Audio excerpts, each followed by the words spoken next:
Welcome to the Land and Blast podcast. I'm Sam Terell. Chris Martin here. And today we're joined by Alex Larson, and we're going to be discussing Southern Oregon live water. Yeah.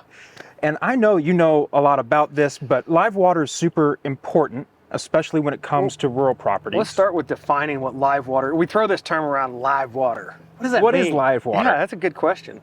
Well, it's a good setting choice. Yes. right live here. water. This is some live water right here. Yes.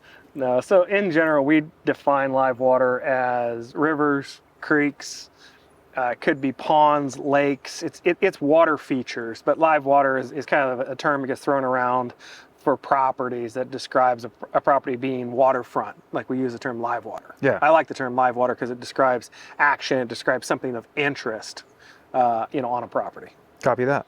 So. And how would you define it the same way, Alex, or like? Yeah, no, I think that hits the nail on the head. I mean, it's water moving across your property under its own action. You know, we have tons of water features. You come up to a rural property and there's a fountain, and that's, a nice sound and all that. But to have the natural gravity moving that water through and all that brings with the property is pretty awesome. Are there different kinds of live water, or like would you break it up if someone was asking, like, what is live water? Well, I think a good example would be to kind of tell the story about Marshall, like how he honed in on, like, or I should say, a buyer that we just worked with. I'm sure he's fine with us sharing his name, but a buyer that we were just working with, how he honed in on one river for a specific reason. And each person is going to be a little bit different in what they're looking for. But what I found is that people generally fall into kind of one of two categories with live water. Either they want to physically be able to enjoy it, meaning they want to be able to fish it, swim it, raft it, do whatever. Or all the above. All the above. Or that's one category in my mind. Or the other category is people who just want the ambiance of being able to sit on their patio and listen to the riffle like we are right now. Those are the two categories, and each body of water is going to be different, going to have different features and benefits. And that's where it helps to know a little bit more about the area, about Southern Oregon. Yeah. Well, and as far as the different kinds of, live water and what they mean to people, having a nice big pond on your property that maybe is stocked with bass is great for the fishermen, but is it going to have that sound? Does it have that ambiance that maybe someone that really wants to be on a riverfront or creek front, that's a different feel for someone. But in my experience, with that particular buyer, it was honing in on location and riverfront, and not just riverfront, but riverfront that was impactful in a larger scale. We wanted large acreage, we wanted irrigation rights. It's much more than just listening to the riffle that we have in the background. It's being able to fish, it's being able to grow your own food or cattle. It's being able to kind of create a self-sustaining lifestyle. Yeah, that's what water brings to the table. Yeah, absolutely. Copy that. And so you kind of mentioned like a few different points, but varying on the type, there's an importance to each, right? Yeah. Like, could you take us through maybe why certain types of water are important, or where the different importances may be in the different water types? I think maybe the best way we can answer that is talking about the actual rivers and creeks in Southern Oregon. Okay. So we're sitting here, we're on the banks of the Rogue right now. Stunningly beautiful place. Namesake, the Rogue Valley. Yes. The Rogue is one of the top, attractions in the Pacific Northwest as far as a fishery, as far as whitewater rafting. It's a big river. It's an impressive river. And we're fortunate that it flows right through the Rogue Valley, Southern Oregon. Yeah. It's part of what makes this a great place to call home. Absolutely. And Southern Oregon really has three rivers. We have the Rogue, we have the Applegate, which is a tributary of the Rogue, and we have the Illinois River, which also flows into the Rogue before the Rogue eventually dumps into the Pacific Ocean. The Rogue, Applegate, and Illinois really very different bodies of water.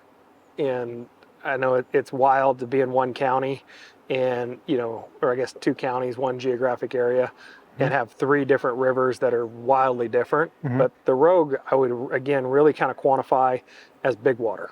Okay. So it is a great fishery. It's a great whitewater rafting opportunity. There's jet boat excursions. There's a lot of different things to do on it. There's tons of rafting. But it is a navigable river. as we just alluded to with all the different activities on it, if you own property on the Rogue, you are likely to have not only the road you came in on, public, but you're also likely to have, dozens, if not hundreds of either rafters, fishermen, whatever it might be each day going by, depending on where you're at on the river. Navigable versus non-navigable is also important because the banks of the Rogue are not necessarily private. Okay. It's public, meaning navigable to the high water mark. With certain properties, that can be a privacy issue. On the flip side, I know I just hammered on a couple of the negative things. Those are things to be aware of with the Rogue. On the flip side, though, it's big water. It's the longest river, so it has the most available real estate on it, has the most diversity of different kinds of properties, from a house in town in Shady Cove or Gold Hill or Grants Pass that's on a lot that takes advantage of the river frontage, to several 100-acre ranches that don't come up available very often, but when they do, are incredibly special. I think I'll turn it over to Alex to talk more about the Applegate, which has become his stomping grounds for the last couple of years. I think you've talked to more property owners up and down the Applegate than most in the last few years. Doing whatever I can out there, yeah. But the Applegate is a non-navigable river, and it's also probably 1/4 the size of the Rogue in CFS. I'm just taking a wild guess on that. It might be even a little bit less. But it's a more user-friendly type river. But if you want to elaborate. Yeah, no, I like the term user-friendly. As far as, let's say we were on a piece of private property here, the Rogue is absolutely gorgeous, but as fathers, we have small kids. Do I want my kids running down here to the bank and playing in the river without, true helicopter notions out here? Yeah. Not at all. Whereas there are parts of the Applegate where it really slows down and dams up, and it's literally a little park. It's a little playground. So it could be more, could be considered more family friendly or accessible to property owners. We talked about navigability. You have the Applegate that is more of a private bank. So it's all waters in the state of Oregon are owned by the state. But we have that high water mark, and so when you have people in the public that can, come up here and dock off the Rogue River, you eliminate that issue on the Applegate. So you give it a more private sense, and on top of that, much like we're sitting at this park with, hundreds and hundreds, if not thousands of feet of river frontage, there are much, much fewer feet of public access on the Applegate, so it creates an overall more private experience. For the landowner, the Applegate is much more exclusive. There's a definite exclusivity factor to it, a privacy factor. Definitely. You and I driving through the Applegate Valley, trying to find a spot to get on the river. Doesn't happen. No. Fortunately, we have some phone numbers. Yes. But. Yeah. Okay. So, public access doesn't really happen. And then I guess that would be, so I'm sure people ask, what is the best river to buy property on in Central Oregon? And from what you guys are saying, it may vary based on what you're looking for. We kind of skipped over the Illinois River briefly. And the reason we, in many ways, is the Illinois River it cuts through the Illinois Valley, and there's just a general lack of available housing on it, and it's much more remote to get to. A lot of it is more of the Kalmiopsis and the over there we're going to be in the Rogue River National Forest. Yep. And so there's much less private property along it. It's just generally a lot more. It has remote. a much more natural sense to me. You drive through the Illinois Valley and head out to the coast, and you get that canyon feel. It has a much more rugged. I call it more of a wilderness feel. Yeah, I would agree with that. Definitely. We'll say we didn't. From a fishery point of view, the Rogue is definitely the most sought after fishery, but the Applegate, especially as some of the restoration projects that have happened out there, where you can get in, you can get there's some phenomenal fly fishing, opportunities. It is a closed fishery for salmon steelhead, but there's some awesome trout fishing opportunities. The Illinois has not really become a draw for fishing. It's much more of a draw for weekend warriors and guys going out there and finding jumping rocks and some of the high school partying. And much more recreational. Things. Much more recreational. High school partying, yeah. I think there's more ambulance rides out of the Illinois than the other rivers. Oh yeah. But I think, for Southern Oregon, it is those three rivers, and from a property ownership perspective, if you want to truly use the water and get in it and be able to walk through it and swim and do, like most of our clients have leaned a little bit more towards the Applegate, though they're willing to still buy on the Rogue. If you're looking for just that true, kind of that picturesque, sit on my deck, enjoy my glass of wine or my cup of coffee, there's a lot of property on the Rogue. And that's really, there's more what I'd call true riverfront views on the Rogue by a long shot from your house. Definitely. And with the control of Lost Creek Reservoir, we typically tend to keep those views all through the year, even in low rain or low water seasons. The Rogue River, holds its flow pretty well. The Rogue has an abundance of water still, even in drought conditions. And we got another podcast coming up on water rights that's going to come out after this one.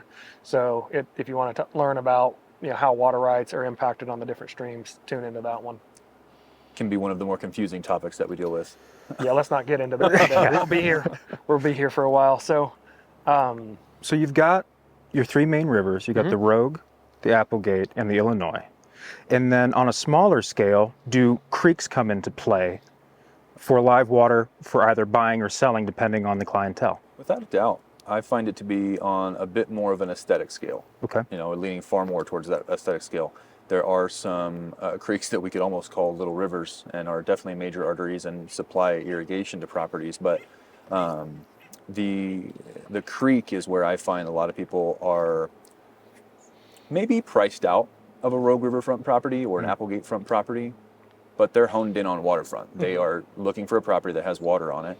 And so they're looking for year-round water through a creek. And so it's another option. Essentially in a hierarchy, we would obviously put river and then creek. So, some of the major ones that I'm used to are going to be, Galeese Creek, Bear Creek, and Graves Creek, as well as Jump Off Joe, kind of in my stomping grounds outside of Grants Pass. But I visit some properties. So let's back up a little bit on a couple of things you touched on. So you're out of Josephine County. Yeah.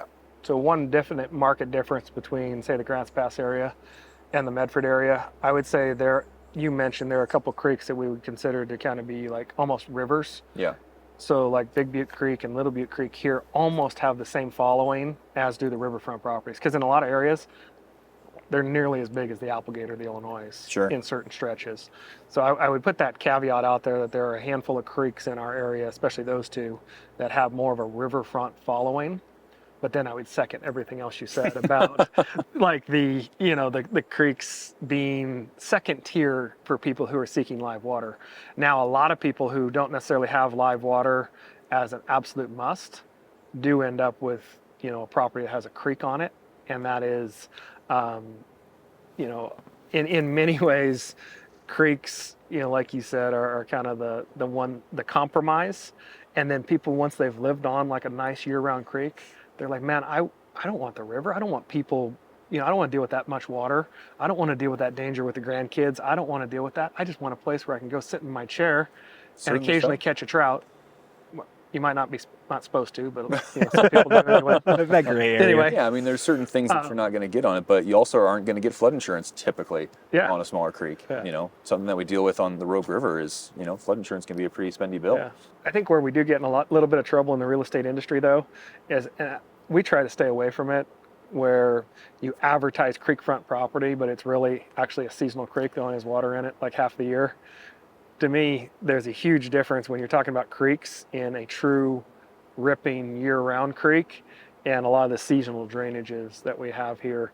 Especially, I think, there are thousands of mapped streams on the maps around here, and of those, it feels like 5% of them are actual legitimate year-round creeks. Yeah, sometimes you get out there in person, it's like someone tipped over a bottle of water and it used to run there. Does it really? Yeah. If water were there, it would run in this direction. Yeah. When you and I were like non-existent, like our parents were kids, there was water in it. I'm pretty sure. Yeah. And so in the hierarchy, annual versus seasonal, how does that play into your conversations with buyers or sellers when you're presenting a property like that? On the seller side, I'll let you answer the buyer side, it's all a value proposition game. Like, how much value can we add for this water feature? Mm-hmm.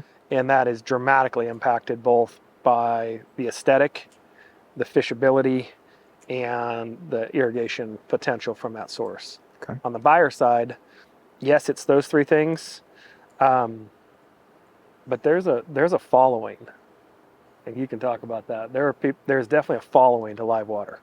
Without a doubt. Like I don't want to live in the country unless I have live water. Sure. Yeah, no, and I mean, as far as, year-round versus seasonal,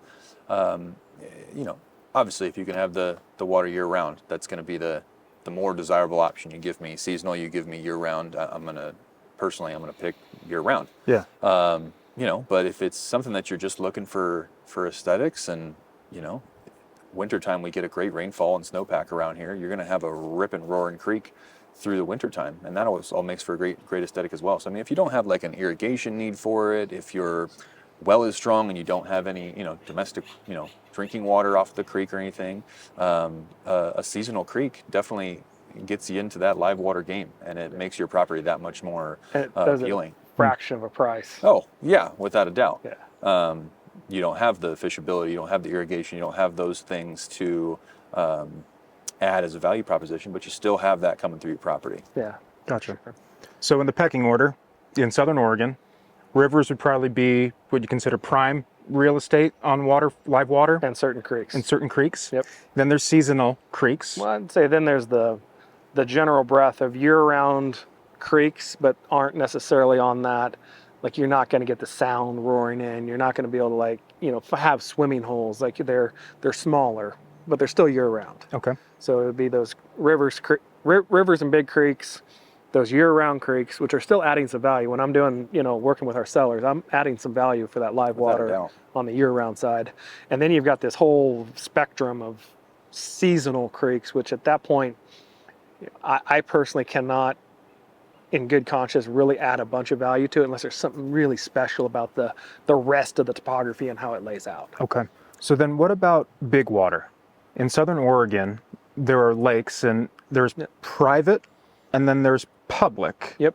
Could you take us through those distinctions? So yeah, when we step out of the flowing streams and we step into bodies of water, a really important distinction is this idea between lake and pond, and then you can further look at those as to what the use is. So we have a few true public lakes that you can buy a lot on or buy a vacation home on. Lake of the Woods is the most popular destination, and very few properties ever come available. And when they do, they sell for like 30 times what you think they'd be worth when you look at the pictures. Copy that. Slightly sarcastic, but But most made of it, them yeah. speaks to the value of shacks water. for million. Sure.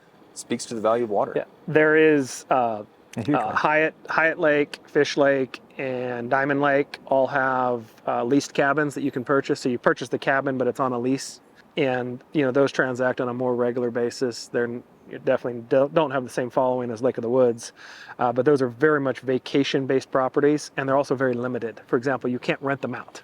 Okay. They're very limited. You can't do VRBO businesses or different things of that nature. Those are really your options for lakefront property. I think there might be one or two houses on Immigrant Lake that you could call lakefront. There's a couple houses maybe on Lost Creek that you could call lakefront, where we're talking about like a dozen lakefront houses in Southern Oregon on like these Well, I think public that's lakes. another Wow. thing to talk about too is when you say we could call lakefront. Now we're kind of talking about, so your property doesn't touch the lake, but maybe you have public lands in between it. And we have properties like that on the Rogue River too, where, I don't have technically a riverfront property. We're talking about river view and lake view Yeah. properties, or lake access, or river Correct. access. Yeah, And that's a hybrid of, agreed. And they don't get to trade at that same value structure as a riverfront property, but without a doubt, our clients, they appeal to them. if you're showing you can- riverfront, you're showing river view, river access Yeah. as well. Yeah, exactly. If I can pick up my fishing pole and I can walk through this little bit of U.S. forest land or BLM and get to the river and go fishing, or the kids can go play, that's definitely right up in there. Absolutely. So going back to, that's kind of the public lake scene. Now, if you're not from this area, especially if you're from the East Coast, lakefront property is like normal. Yeah. Like I know my family back in the Carolinas, like there's thousands of houses around all the lakes back there. Everybody, when you hit it somewhat well financially, you own a lakefront house. We just don't have the real estate here. We have the riverfront, but we don't have the lakefront. Interesting. In Oregon, I mean, you can go up to Portland, Lake Oswego. Mhm. There's 10 Mile Lake. There's a few lakes floating around. 10 Mile Lake. Loon Lake is another one. Yeah, it has some real estate. Yeah. Handful of properties. But yeah, no, it's very an few interesting aspect. in Oregon. So, Oh, go ahead. no, I was going to ask. So in Southern Oregon, how do we distinguish between a pond and a lake? So general rule of thumb I've always gone by, and I think I can look this up somewhere and say that's definitive, but it's 5 acres, 5 surface acres. I'll take your word 5 for it. surface- there you go. Don't quote me on exactly where I'm finding this. I looked it up at one point. That's the Christopher glossary on water. Yes, just take my word for it. But 5 acres and more surface acres, lake. 5 acres and less, pond. Probably, I'm going to call it the unicorn opportunity in Southern Oregon, is when you come up on a property that has a private lake. Okay. And a private lake, so our company sold 3 or 4 or 5 of those over the years. I've been a part of 2 sales that one had a 5-acre lake, Sourdough Gulch, and then I represented a buyer who bought a property that had a 10 surface acre ski lake on it. Yeah. And as a company, we have sold Indian Lake Ranch and Star Ranch, and Robert sold a couple properties that had like 10-acre reservoirs on them. So I guess my 4-acre one was considered a pond. Oh, okay. Gotcha. Almost made it in there. Almost. yeah, you're right. That it's a big body of water. Don't get me wrong. No, yeah. It's bigger than my property. But You and me both. that's kind of a utopia kind of opportunity to own a private lake, you know. And generally speaking, the private lakes were established back in the day for irrigation purposes. So generally, it's also attached to a pretty nice irrigation right that you have for the property. So they also have some value in that regard. But some of these lakes have the best bass fishing in them. And on those bigger bodies of water, what do you find is the source? I mean, I know we have springs, but there's also creek inlets on them? Most of them are creek. So most of them are creek fed, and then at a certain point through the year, like you can fill them until sometime in April, and then generally you have to start diverting that water back into the creek or some combination of those. But a lot of these are really old, like ditch systems that go up into these watersheds and bring water down from a long distance. Understood. So that's generally the source. Occasionally there'll be one that's somewhat spring fed. Yeah. That's unusual. That's going to be on the pond side. Yeah. So when you I had actually a seasonal creek one. The one, I'm on the pond side. I was at like 4 acres, but it was a seasonal, more of a drainage area. But that's all we needed all winter to collect that water and then be able to use that for irrigation purposes and fish. So Gotcha. yeah, the pond side, ponds are kind of a slippery slope. When you say I have a pond, well, generally speaking, like there's hundreds and hundreds, if not thousands of ponds in Southern Oregon, but only a fraction of them are actually permitted as such. So sometime in the 90s, they opened up all ponds that you had, as a property owner, you had a certain number of time to register your pond, to give it it was kind of a way for them to get control of all these things that were popping up, water storage. And a lot of people registered their ponds, but a lot of people said, that's the government, I'm not talking to you. Yeah. Didn't register them. So when we're looking at property, like we do sell a lot of properties that have these unregistered, unpermitted ponds. And the reality is Oregon Water Resources, like unless you're abusing it and using it for something you really shouldn't do, they're not yet out to make you fill those in. Sure. But it's a risk you're taking when you buy that property. But generally speaking, there's about 4 or 5 different uses that ponds fall under. The pond registration is one, irrigation reservoir storage is another, fish habitat, fire suppression, and sometimes stock water and other things of that nature is what the general use is. The reality is, it's a pond. Yeah. And what you do with it depends on the water source filling the pond, where it's coming from. If you're using it as part of your irrigation system, diverting water to it, there's all kinds of different things. Not going to go into those weeds today. Not today. But another time. More importantly, generally good bass fishing still. That's the important part. That's the main thing. Yeah. Yeah. What does inventory look like across the board for live water properties right now in Southern Oregon? I tell you, depending on the river that you want to get on and the property type, it's slim pickings. And, because of the exclusivity of the property type, I mean, it sort of always is. What I've been most recently searching for is larger acreage waterfront. And larger acreage that is abundant in utility. So we're talking about not just an aesthetic, but having some sort of farming capability, flat land, things like that. And that can be really tough to come by, especially something that's remotely suitable. But then we talked about, having river view properties. When we get down and we have a property right now that's in escrow where it is I think we're just a little over a half acre, house with a couple of utility buildings. And that has riverfront. We have a dock on that. I mean, you can fish, you can push off and go rafting. But it's a different market segment than someone looking for a full-featured farm. So even if there were a lot of just riverfront properties, then you can break it down into segments, and they're all rare. Well, here's the reality. There's only X amount of real estate on a river or creek. And, if you look at the total acreage of Southern Oregon, of private holdings, it's a minute percentage that actually has true live water. Gotcha. Like true, legit live water. So the answer is the inventory is always low. Yeah. However, right now, based on our track record right now, it's even lower than normal. Yeah. There's some property out there that's always kind of turning, but you have to be patient. You really have to. I mean, we were just talking about Marshall. That was a 1.5 year long. I think I just came across one of the early emails, and it was about 2 years ago. Yeah. That we started the process, and that was, I had a purview of basically a certain stretch of the Applegate River. Wanted to stay. That was a larger acreage on the river. Also, we're looking to kind of be in a particular school district. So, I mean, there's other facets too, right? So now I've taken that and narrowed it down even further, let alone just being on the river. I had to be in a certain spot of the river. I went down and I met a lot of property owners. This buyer. You worked your tail off to find opportunities. Yeah, well, and to talk about small inventory, we finally found the one so they did close on something very recently, and come to find out, when we figured out what the property was coming on the market, Chris and I had been on it about 1.5 years previous. Yeah. It was a pocket listing with a previous broker, and different price point a couple of years ago. But to speak to lack of inventory, when I was told that something was coming on the market, it was a particular acreage next to a vineyard. I was like, okay, there's 4 properties like that. Yeah. I'm going to be on one of those 4 properties this next week. Here's the reality: if someone wants to buy something on the Applegate, they're probably next it from one end to the other. Definitely. Like, holy cow. But it was a lot of fun, and it was an education process for me too.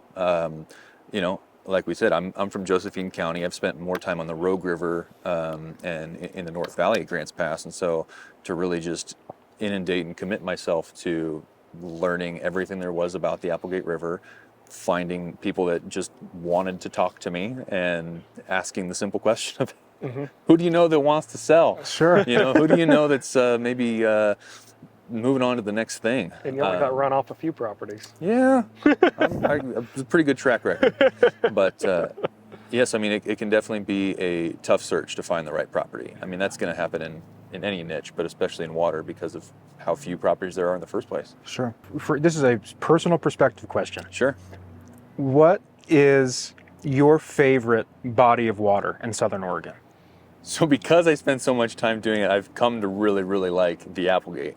Kind of a fun part about being a broker is, like, I've gotten access to or been able to be on some of these properties that, I mean, people never will get to see some of the stretches of river that I've seen. We're so spoiled. We get to see some of the most special property, period. Out of just, pure selection. I mean, there's just certain properties that either sell. I mean, the commitment from my client was that this will be passed down to his kids. Like, no one is ever going to set foot on that stretch of river probably ever again, other than, guests and people like that. But like, the Applegate is just very, very exclusive.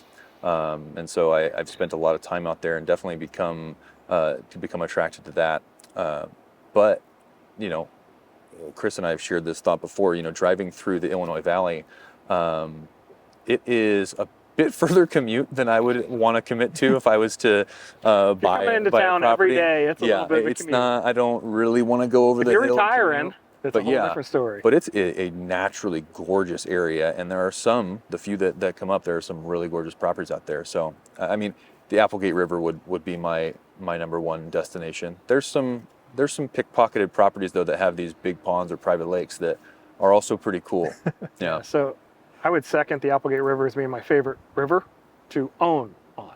Sure. If I was going to go for the day for a adventure, I'm probably going to go the Rogue. And probably the lower Rogue for me. I've done Uh, a couple fishing trips up there. see, I'm more partial to the upper Rogue, Fair but enough. you know, that's just because I don't really like when the water gets as big as the lower Rogue. It's just, I feel like I'm on the ocean or something. I don't know. But bar none, though, for me, if I could have a private reservoir, like a true lake private, Yeah. that would be my choice. Yeah. Well, we mentioned one of the most stunning pieces of water that we got to go be on was the Star Ranch. That Star Lake was absolutely amazing. Yeah. I mean, to drive up to that, and it's got kind of a really cool reveal on the backside there where you don't even see it coming. You're just climbing up, and all of a sudden, bam, it's there. And I mean, But you haven't had a chance to see the Indian Lake Ranch when it was on the market No. back in the day. That was 60 surface acres. yeah, massive. Yeah, massive. Absolutely And massive. it had a similar reveal when you came in. The only difference was the main house sat on the lake. On the lake. See, that's the tough part. That was special. I still remember that vividly. The other one, Robert's working on the old Stanley Reservoir property out there, and that one, the main house overlooks about a 15-acre lake that's in this private draw, and it is like you just walk out on the dock and there's just bass everywhere. Like you're just like, oh my goodness, this lake has not been fished, like hardly at all. Well, And it is phenomenal. with the water, I mean, obviously we've talked about fishing and fishability, but the other nice thing with water is if you're any kind of outdoorsman, with water comes wildlife. Yeah. They like to drink water. There is They like to drink water. You know, and so I was thinking about that. When we're talking about house placement, right? I mean, obviously, if your dream is more aesthetic, having the house perched up on the lake or on a river, absolutely awesome. But then there's the other side of, okay, I want to keep my house over here, but if I want to go spot and stalk or watch by the lake, gives you some freedom to do that without bagging a buck in your actual backyard. Sure. Here's my counter argument to that. After one generation of animals, they'll think that house has been there forever, and they'll just start coming in. So, and because people normally ask like best questions, right? Like, what's the best river to buy on? For a buyer, what is the best way to approach acquiring a live water property in Southern Oregon? So Call Chris or myself. Step one, call Chris or Alex. patience. Patience. Without a doubt. And Patience. just 2 years. Yeah. Yeah. Patience is number one. Number two is understanding what's available and being ready to jump on something when it comes up. Okay. Because a lot of people are like, oh, this isn't quite right. And then 2 years go by and they're like, well, that was definitely the best thing I saw in 2 years. Yeah. So educating yourself on what you want, what you're willing to compromise on, getting out and seeing what you can see, so that when something comes up, you know if it's special or not for you. Gotcha. Well, I think that touches on it whenever we have, out of town clientele, that are buying here and aren't here every day. That can be a tough thing because, I mean, you and I could take out our phones and, I mean, this is gorgeous. I can take a great video, but that does not invoke the pleasure of sitting here and watching the sun beat off the river and even the smell or the sound or anything. Now, ideally, someone that wants to be on live water has already understood those things, but those can definitely differentiate property to property. Yeah, I think, and it's interesting. The live water thing has almost also become a status symbol in many ways, especially with the hunting type properties. Live water has become, if it doesn't have live water, I don't want to buy it. It's still a great hunting property. Oh, I don't care. I got to have live water. Yeah. It's become a status thing of like, well, my ranch has a river or I have live water or whatever it is. It's definitely become a thing. Well, yeah. I mean, water's the new gold. Yeah. I mean, whether that be for sustainability or survival or it be for irrigation, Yeah. it's hard to come by. Well, the reality is it is therapeutic. It's the best I felt all week. Right? Exactly. Anyway. So to wrap up, in Southern Oregon, when it comes to live water, what would be, Alex, what's your takeaway for people watching this, listening to this as they're approaching either selling or buying live water? What would you want to put in their mind? That you have or are looking for something special. Okay. And to play off of patience is being patient for a buyer, not settling. It's easy to, with the type of inventory that we have, it's easy to just say, oh, well, I mean, it checks the box, that works. But so realizing that you have or want something special, and not just special, but naturally important. You have something that means something to more than just you, but there's the next person down the riverbank. So what you do on your property can have an effect on the next one down the river, and vice versa. So, realizing that water connects us all. Fabulous. I love it. Chris, what would you say? It's a tough question. I think if I was to say one thing about live water in Southern Oregon, you have to come and experience it. I think it's as simple as a lot of people who are coming here from another part of the country, whether it's rural or not, you got to come experience what live water is here. You got to come, literally put your feet in the water, stand on the bank, cast a line, and understand what it is before you can say, this is what I want to buy. Sure. Because there is so many different types here that you got to get educated. Yeah. And it's not too, having to come get educated, it's not too bad. Yeah. Come do it. Come experience it. Give us an excuse to go look at some more. Yeah. Get out there and see it. Well, thank you both so much for taking us through all of that. Absolutely. That was absolutely It's a incredible. Yeah. So thank you all for watching and listening. This has been the Land and Blast podcast on live water in Southern Oregon. Thank you, Chris. Thank you, Alex. It's always a pleasure. Thank you, Sam. And see you guys next time.